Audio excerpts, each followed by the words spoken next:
You know, on top of that, I have a phobia of German sausage. I fear the worst. Oh, that's good. That's very good. Okay, now I have a joke here. It's about an Italian guy picking up women in Rome. God forbid, Italian guy picking up women in Rome. Good Lord.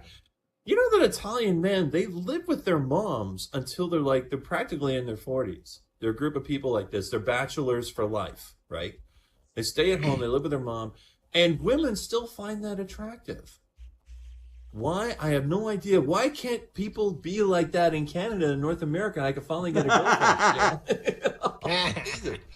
Good Lord. But yeah, Italian guys picking up women in Rome, and he goes to his favorite bar, and he manages to attract a really attractive-looking blonde. They go back to his place, and sure enough, they go at it, and after a long while, he finishes, and then he rolls over, and he lights up a cigarette, and he says, "So, you finish?" And she says, No.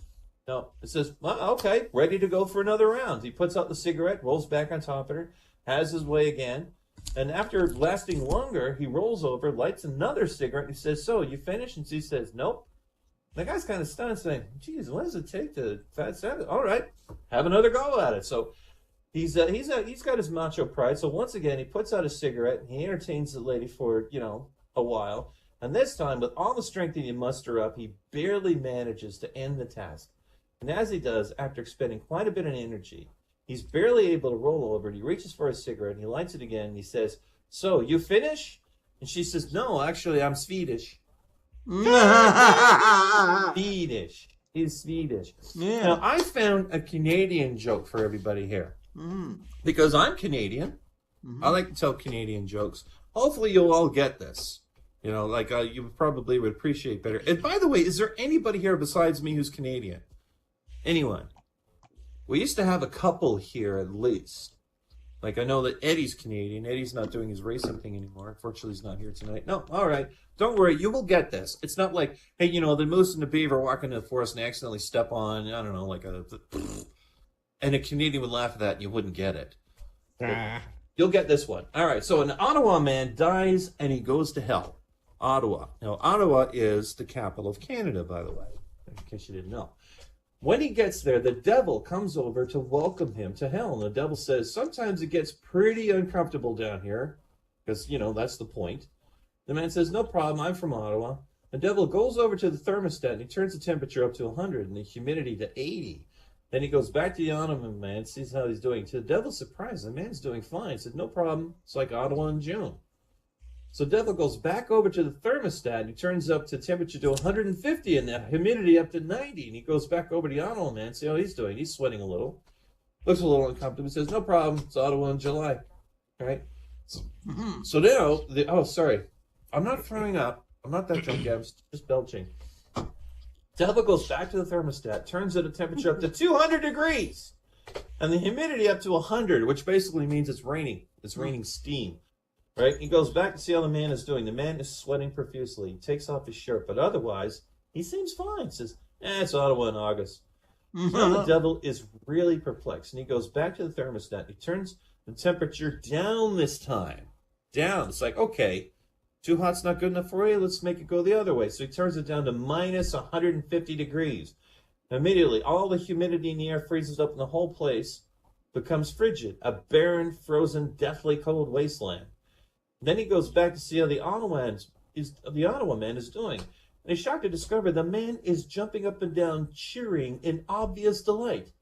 And immediately the devil asks the man, What's he doing? What's he doing?" And the Ottawa man replies, "The Senators won the Stanley Cup. The Senators won the Stanley Cup. Hell's frozen over." By the way, I am absolutely certain that was a Maple Leaf joke 20 years ago.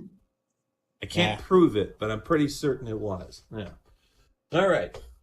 Now, this guy tells me, he says, he called work this morning. He said, "Sorry, boss, I can't come to work today. I have a week off." The man says, "You have a week off?" The man says, "Oh, I have a week off now. Thank you. I'm off. Bye." Get it? Week off. Okay, never mind. Yeah, we got it. You get it. Don't explain it. Oh, yeah, I know. I won't explain. I won't. I'm sorry. I won't. Yeah, because nothing's less fun than this joke you have to explain. Let's move on to the next one. Two men were out fishing, and one decides to have a smoke. And he asks the other guy, "Do you have a lighter?" Says, yes, I do. And he pulls out, you know Bic lighters, right? Mm-hmm. Little cheap ones that you buy. Well, he had a really weird one. He has a Bic lighter. It looks perfectly normal, except the tank part of it, the handle part, is 10 inches long. Oh, by the way, Lauren just said, I love your accent. Anyway, let's go back to the joke. So this guy, he has a lighter. He's fishing with a friend. He asks for his lighter. And his lighter is a Bic lighter, and it's 10 inches long. I thought, well, this must be one of those survival things that would last forever or something like that, right? Mm-hmm. You know, and he said, where did you get that lighter? And he says, well, I got a personal genie. The man says, really? You have a genie? All right, fine. Can I make a wish? And the guy says, sure, go right ahead. Well, sure enough, right, if you speak clearly, he warns him, says, okay, you can make a wish, but he's a little hard of hearing, so give it a shot. He said, all right, I will, right? And he hands him a lamp. He takes a lamp, and he rubs the lamp, right? And there's a little genie appears, and he asks what he wants. And the guy says, I want $1 million. And the genie agrees to this. And he goes back in the lamp. 10 seconds later, 1 million ducks fly overhead. 1 million ducks. The guy says, you know what? Your genie really sucks at hearing, doesn't he? And the other man says, I know. Do you really think I asked for a 10-inch Bic?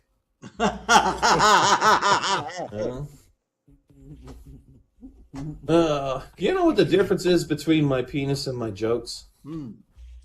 Much fewer people laugh at my jokes.